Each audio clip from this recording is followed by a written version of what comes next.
exertion, but I'm still making progress. I'm still doing something that's productive.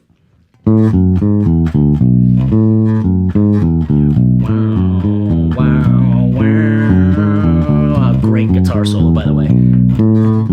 Okay, you get the picture. I just love this. I love that section of the song. Okay.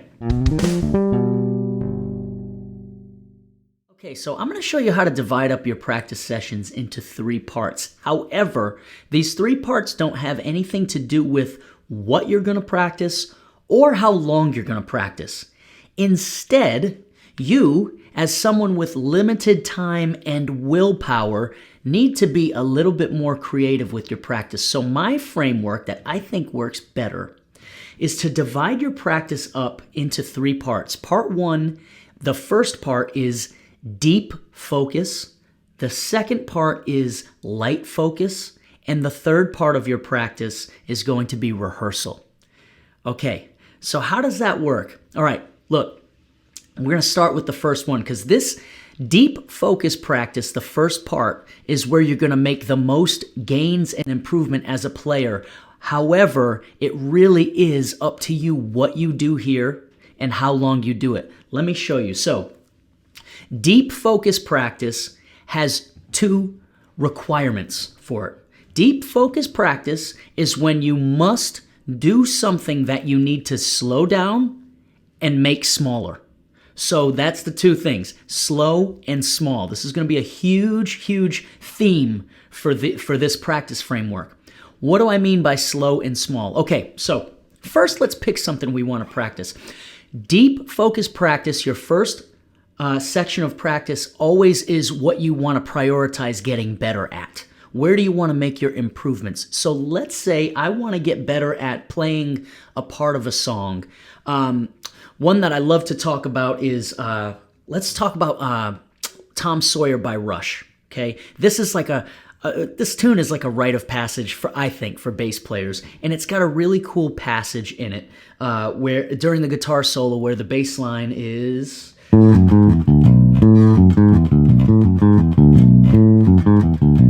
It's that lick right there, okay? A really challenging lick. Let's say I can't play that yet and I want to improve. Well, deep focus practice means I'm going to take that lick, I'm going to break it down into smaller and slower parts. The slower part is simple. Obviously, I'm talking about playing things at a slower tempo, right? The small part is where you really need to get creative. Okay, so let's get creative and break this lick down into smaller parts. When I first practiced this lick, I noticed that when I slowed it down, the challenge wasn't playing this part of it, which is the whole lick, right? It's just that, but it repeats. But when the lick repeated, starting it over again was the part that was hard. And I realized that from slowing it down. Now, this is where the small part comes in. The challenge is not the lick itself, it's the transition from doing the lick the first time and then shifting my hand to do it the second time. That's really the part I need to break down and practice. So I'm going to do it slower. I found the smaller part. This is where the deep focus really makes your improvement. Notice I literally just did the last couple notes in that transition, right? I slowed it down, concentrated on what that shift was going to look like. Now I can speed it up a little bit. Okay, now I'm ready to play the whole thing a little slower. Might not be this easy for you. Might take a couple minutes. But can you see how I'm really focusing in on the smallest part I need to, going as slow as I need to get it right? That is deep focus practice. This is where you make all your gains, or most of your gains, as a bass player. And it doesn't have to be, working on a lick. This can go for anything you can think of practicing, even improvisation, even when you're practicing being creative. Anything in music can use deep focus practice. You can make it smaller and slower. Okay? Now, You might be asking, okay, so now do I go from, if I'm practicing this lick, do I go from the deep focus to whatever the next step is? Maybe. If that's all you want to practice today, that's fine. But I would posit to put this on once you feel like you've made your gains that you need to make on this, then you need to move on to something else that requires deep focus, because the thing about deep focus is you only have so much of it when you practice. That's kind of the crux of my framework. On some days, 5 minutes of deep focus might be all you got. When you notice it's just like, whew, that's got me sweating, man. I am exhausted. You know those days. I have those days all the time. 5 minutes is all you got of deep focus. That's okay. Some days, half hour, 45 minutes, you can practice multiple different things in deep focus mode, and you can still feel like you got the energy. You know you're done with deep focus mode when you can't deeply focus anymore. When you've got to do something a little lighter and move on to something else, that's when you go to light focus mode, which is the second stage of your practice. Okay, so light focus mode is simple. Remember that deep focus mode required you to slow things down and make them smaller? Light focus mode is where you do one of those two things, at most, okay? So let's say I go back to my Geddy Lee lick here, okay? If I do this light focused, I'm either going to just do it at tempo, but in a smaller chunk. Like maybe I just practice, okay, now I'm going to play it at tempo. And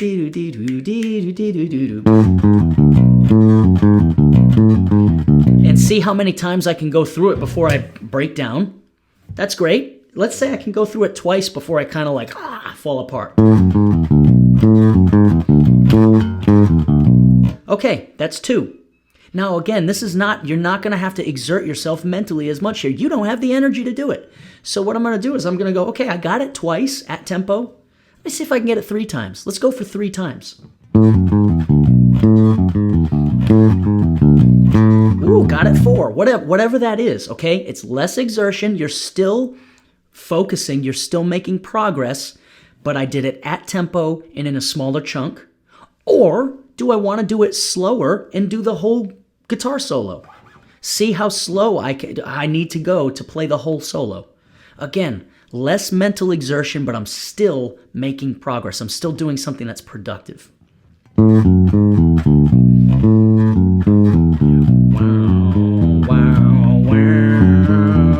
Great guitar solo, by the way. Okay, you get the picture. I just love this. I love that section of the song. Okay, so you get the picture. Light focus mode, slow but broader. Zoom out. Slow but broad, or stay zoomed in, but do it at tempo. And let yourself make some mistakes. That's okay. That's okay. You're still working on it. That's fine.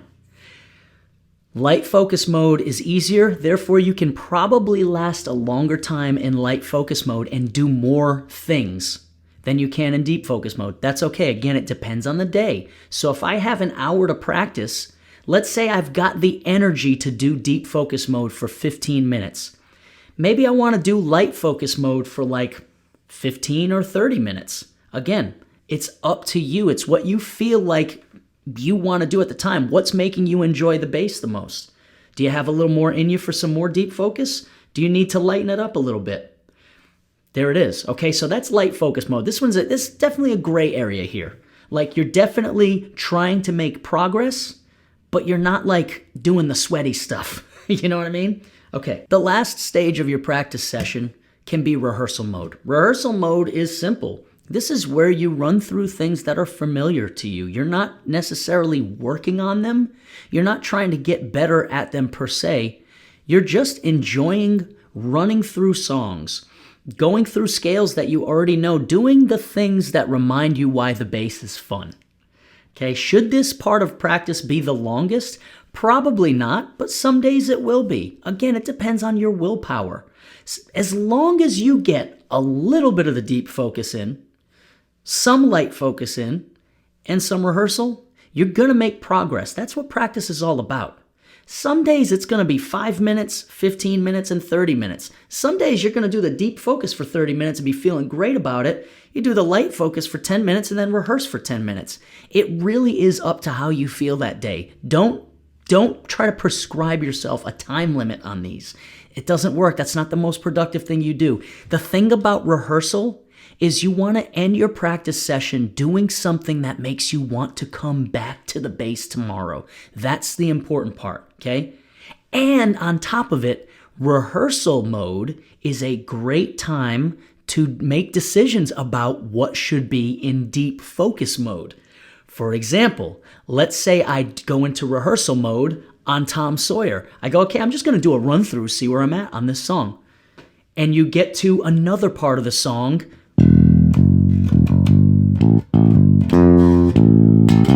and you mess it up, and you realize, whoa, that's mixing my fingers up. Maybe that's what's going to start tomorrow's session. But don't worry about it. Play through it. Just notice your mistakes. Start getting ideas for what you need to focus on. But more than anything, enjoy the bass. Enjoy the bass. Okay? That's rehearsal mode. Simple as that. Okay, before I let you go, let's just talk about how you can do deep focus mode, because deep focus mode takes the most creativity and practice skill. How do you do deep focus mode on, say, something that is creative, like improvising? Okay, let's say I want to do deep focus mode on how to improvise a walking bass line. This is quite simple. Okay, what are the requirements of being able to improvise? Well, it's not just that you're being creative, right? Part of the requirement is that you understand either the music theory or the shapes that you need to play behind the chord changes that you need to play over. So let's just, for example, take a blues chord progression. Let's say I wanted to practice a walking bass line on the 12-bar blues, right? And let's say I notice in my rehearsal mode, right, just playing through the blues, I notice that I have trouble with, let's say I'm in the key of F, I played F blues, so F, and then B flat is the 4 chord, and then C is the 5 chord. Okay, but I'm having trouble in the last 4 bars where it goes from the C chord to the B flat chord, and then back to the F chord. Let's just say I'm having trouble improvising there. Great. Deep focus mode can be, of course, you're breaking it down to the exact spot that's giving you trouble. Let's say I'm having trouble improvising a walking bass line over the C7 chord. I've got 4 beats to do it, and I just can't come up with anything good. Okay, great. That's where we're zooming in. It's just the C7 chord, and I'm going to go so slow if I need to, as slow as I need to go to be creative. Which might mean, okay, let's take a second to just show myself where the arpeggio is.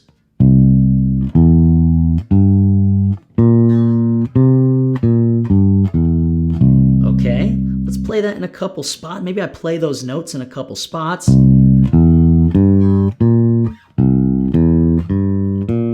Maybe I play the scale. Maybe I learn the scale that goes with that chord. The Mixolydian scale or whatever that is. I take my time. I try to learn what my options are. Then I play my options, like playing the scale up and down to get an idea of where my notes are. I play the arpeggio by itself. And then I don't just go and rehearse the blues. Then I just practice improvising over a C7 chord as slow as I need to for a little while and just getting some ideas. Right? So let's say I go.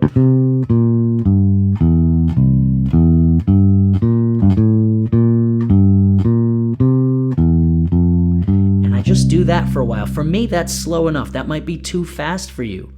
Again, look at the progress I'm making. Look at the thought process I'm going through. Next, I can then zoom out just a little bit. Hey, let's practice improvising from the C7 chord and using some of my ideas that I just practiced and transitioning to the B flat 7 chord, right? That's kind of the next step. Then once you feel good about that, you zoom out a little more. Maybe you just practice the last 4 measures, C7, B flat 7, F7 for 2 bars. Again, you see how I'm just using those 2 principles, making things smaller and making things slower. That's deep focus mode. This is incredible for working out creative ideas. really, really incredible. You can even use deep focus mode as a listener. Part of deep focus mode might be putting on a tune with walking bass in it and just listening and absorbing and really focusing in on what the bass player is doing. Rather than putting music on and listening to the whole band and just enjoying it passively, okay, maybe I'm going to make it smaller by listening to just the bass player or just the drummer or saxophonist or whatever. This is deep focus. This is how we get better on an instrument. It's how we make gains. Again, as long as you can do deep focus, do deep focus. Don't push it any further. The reason I love my framework for practice and the reason why it works for me is because, one, it doesn't tell you what order you should practice things in. You're going to go by what your priority is that day and and just being able to mix things up. Sometimes I put my scales at the end of practice. That becomes my rehearsal part. I'm not really focusing deeply on that. I want to do more creative things at the beginning. It allows you to balance your practice. It also keeps you from doing that thing where you're just exerting yourself so hard and you feel like you're just banging your head against the wall. That doesn't happen. Once you're ready to move on to light focus, you move on to light focus. Then when you're done with light focus, you move on to rehearsal. That's it. When you feel like you're ready, right? It also keeps you from doing that other extreme, which is when you sit down and you just go,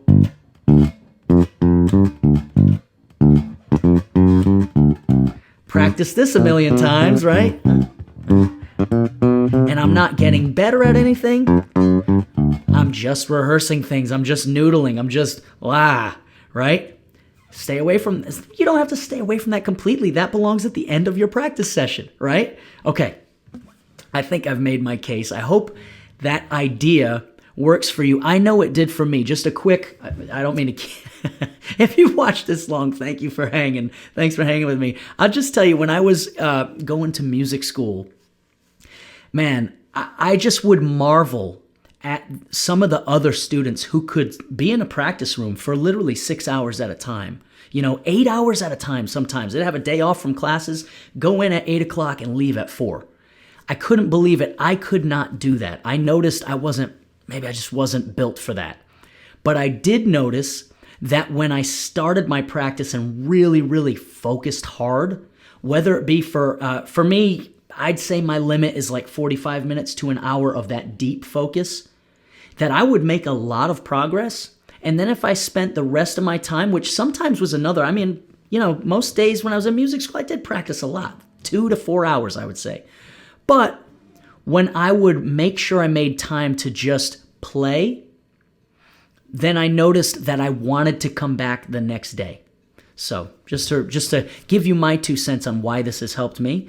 And I think for many of you, you have a job, you have family responsibilities, you have other things that are draining your limited resources and your willpower. This framework allows you to use the most of what you got when you do come to the bass.